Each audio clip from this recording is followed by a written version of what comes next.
సోదరులందరికీ కూడా నమస్కారం. దేశ రాజకీయాలలో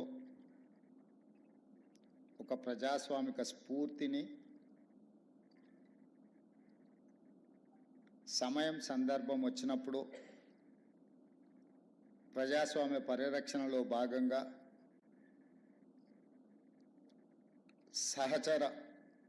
సహజ మిత్రులైన కాంగ్రెస్ పార్టీని కూడా విధానపరమైన ఆలోచనలో విభేదించి ఈ దేశంలో ఉండే పేదలకు ప్రజాస్వామిక వాదులకు ప్రభుత్వం యొక్క విధి విధానాలు ఉపయోగపడాలి అని చెప్పి పేదల పక్షాన గలం విప్పిన సీతారాం ఏచూరి గారు మన మధ్యలో లేకపోవడం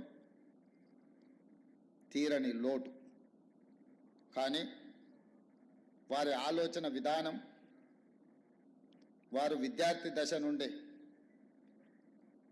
ఎస్ఎఫ్ఐ కార్యకర్త నుంచి సిపిఐఎం జాతీయ ప్రధాన కార్యదర్శి వరకు దశాబ్దాల కొద్దీ ప్రజా సమస్యల మీద, ప్రజాస్వామిక వేదికల మీద వారు మన యొక్క కీర్తిని, మన యొక్క గొప్పతనాన్ని ఈ ప్రపంచానికి సాటిండు అని చెప్పి నేను గర్వంగా చెప్పగలను.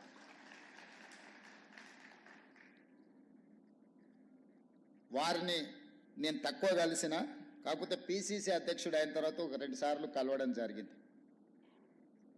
వారితో కొన్ని అంశాలు మాట్లాడుతున్నప్పుడు, వారితో మాట్లాడుతుంటే కీర్తిశేషులు జయపాల్ రెడ్డి గారితో మాట్లాడినట్టుగా నాకు అనిపించింది.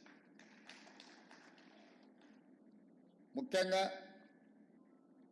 మన రాష్ట్రాల నుంచి, మన ప్రాంతం నుంచి జాతీయ స్థాయిలో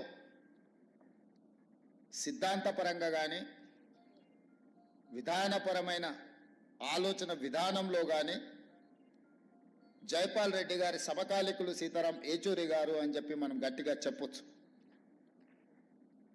బ్రతికున్నంత కాలం నమ్మిన సిద్ధాంతం కోసం నిలబడే వాళ్ళు చాలా కొద్దిమంది. రాజకీయాలలో ఉన్న